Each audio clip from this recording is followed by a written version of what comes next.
Buongiorno a tutti, bentornati sul canale. Le ultime verso Ajax-Inter con le possibili scelte di Christian Chivu e ci sono delle novità rispetto alle probabili formazioni di ieri. Una delle sorprese riguarda proprio Jan Sommer.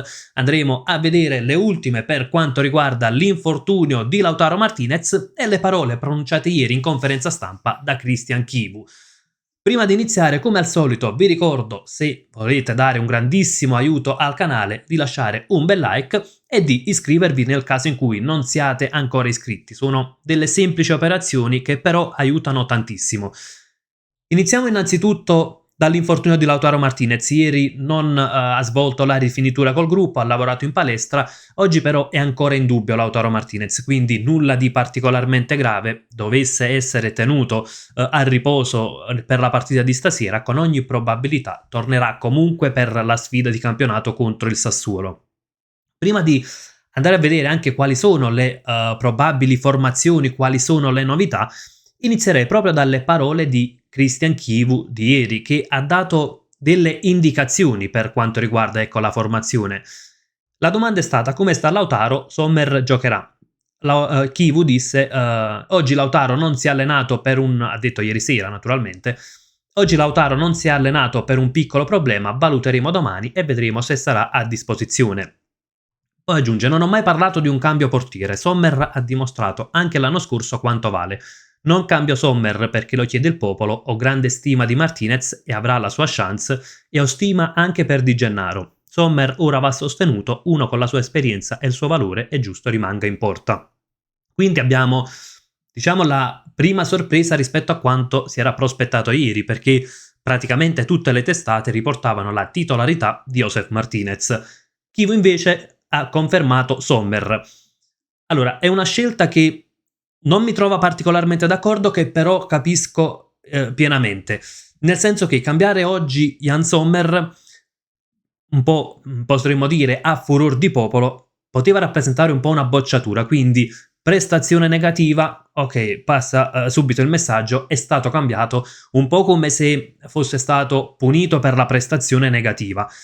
Invece è un cambio che io mi auguro che avverrà, però probabilmente chi vuole farlo in maniera un po' più morbida, quindi senza scossoni nell'ambiente, senza togliere la titolarità di punto in bianco a Jan Sommer, e posso capire una scelta del genere per questioni anche di spogliatoio, per non dare, tra virgolette, una mazzata anche psicologica e nel morale a Jan Sommer.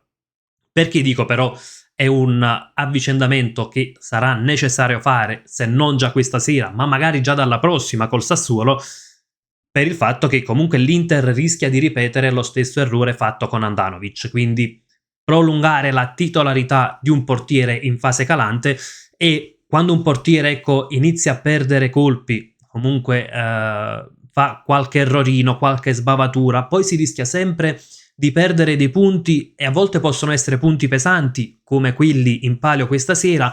A volte potrebbero essere anche delle partite che poi non riesci più a rimediare, a recuperare quelle sconfitte o quelle mancate vittorie. Quindi per questo dico, visto che l'Inter ha in panchina un portiere sul quale ha investito tanto, perché poi per un calciomercato fatto di parametri zero come quello dello scorso anno, investire 13 milioni per il secondo portiere significa fare un investimento importante. Ed ecco quindi che Chivu potrebbe scegliere stasera di tenere ancora Sommer in porta e poi la prossima schierare Josef Martinez, in modo da non far passare il messaggio che è stato un po' un cambio chiesto dal popolo. Non escluderei anche eventualmente la scelta Martinez questa sera, e le parole di Chivu, seppur credo che siano veritiere, ma potrebbero essere anche delle parole un po' per depistare la scelta, nel senso che non confermare che Sommer viene sostituito perché lo chiede il tifoso, ma semplicemente per una scelta tecnica. Detto questo, però, mi aspetto che Chivu sia stato in un certo senso sincero in conferenza stampa e che quindi stasera vedremo ancora Sommer in porta. Però ribadisco, mi auguro che presto ci sia questo avvicendamento. Andiamo a vedere anche un altro stralcio dell'intervista. Gli viene chiesto: serve un salto di qualità a livello mentale? Chivu risponde: la squadra per me è forte e l'ha dimostrato anche contro la Juventus, poi se guardiamo solo il risultato allora si può puntare il dito.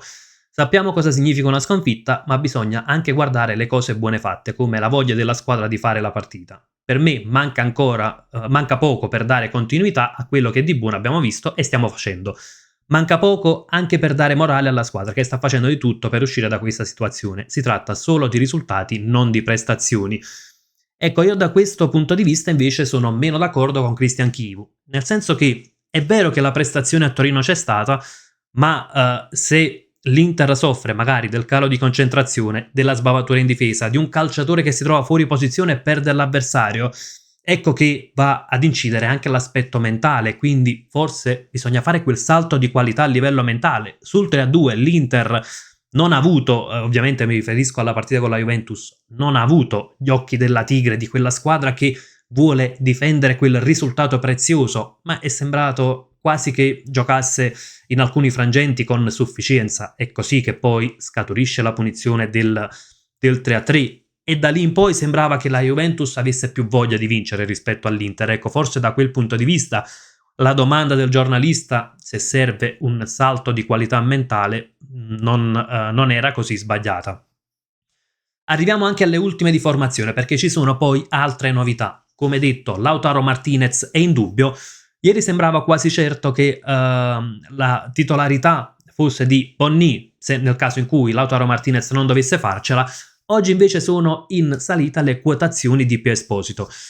Ieri con qualcuno di voi ne abbiamo parlato anche nei commenti. Io avrei preferito più Bonny in modo che poi Thuram può agire da prima punta e naturalmente attaccare meglio alla profondità contro un Ajax che comunque soffre le transizioni veloci degli avversari e quindi ripartire rapidamente, verticalizzare subito su Thuram l'attacco alla profondità, sicuramente lo fa meglio Thuram che Pio Esposito.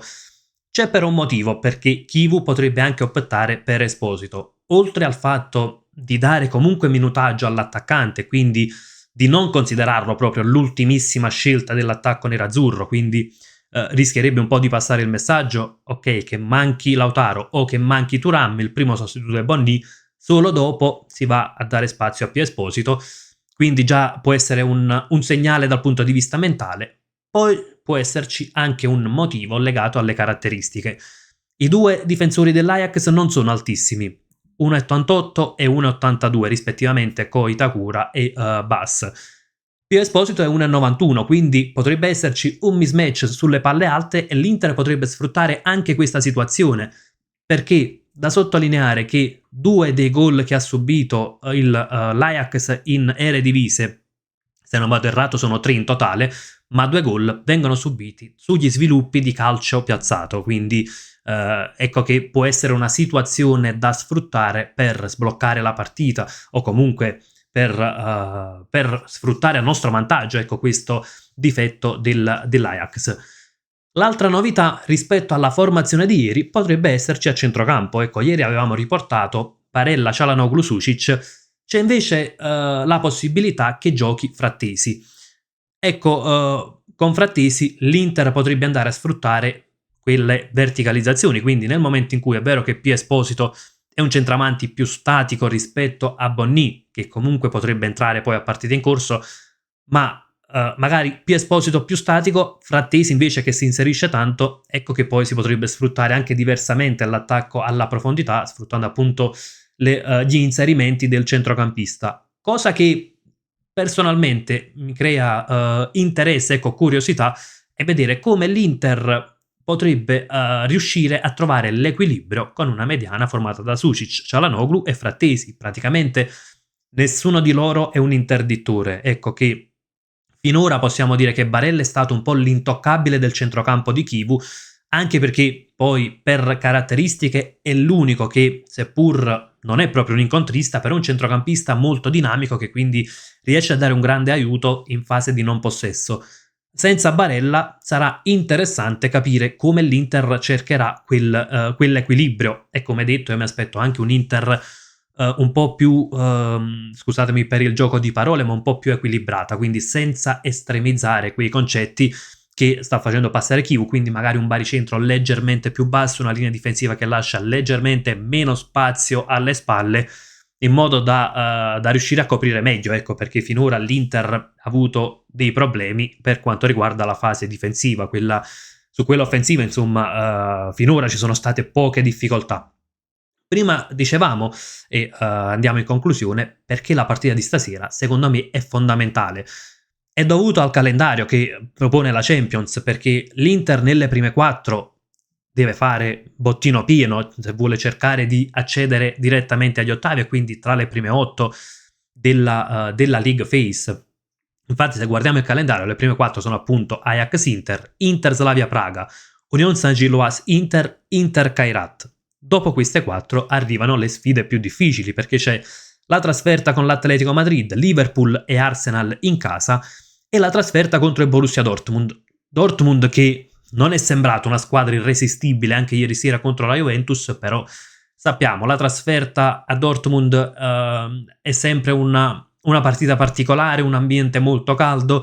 Poi naturalmente ecco, rimandare il tutto all'ultima giornata dove magari potrebbe essere indispensabile fare i 3 punti, può essere sempre rischioso, quindi è un Inter che soprattutto ecco, non dovesse fare bottino pieno nelle prime 4, potrebbe addirittura diventare impossibile poi raggiungere le prime 8 posizioni all'ultima giornata se quelle 3 super sfide non dovessero andare per il meglio. Quindi è un Inter che se vuole avere possibilità di totalizzare quei 16, se non addirittura 17 punti, ma insomma almeno 16 punti per passare direttamente agli ottavi, dovrà fare bottino pieno in queste prime 4 partite per poi magari ecco provare a giocarsela e cercare di strappare magari quei 4, almeno 4 punti nelle ultime 4 sfide, che sono decisamente più complicate. Naturalmente, come dicevamo ieri, c'è anche un mismatch dal punto di vista tecnico tra Ajax e Inter, quindi i pronostici sono tutti per la nostra Inter. Sarà importantissimo resettare ciò che è stato finora la stagione con le 2 sconfitte consecutive tra Udinese e Juventus e ripartire, anche perché un risultato negativo, oltre ad essere deleterio per la classifica di Champions, potrebbe essere davvero un bruttissimo colpo al morale dell'Inter e un po' a tutto l'ambiente, tifo compreso, che naturalmente gioca sempre la sua parte sotto l'aspetto mentale. Ragazzi, fatemi sapere anche la vostra nei commenti, cosa ne pensate della probabile formazione per stasera, della conferma di Sommer in porta e cosa vi aspettate da Ajax Inter. Io vi saluto, come sempre vi lascio con un gran bel Forza Inter.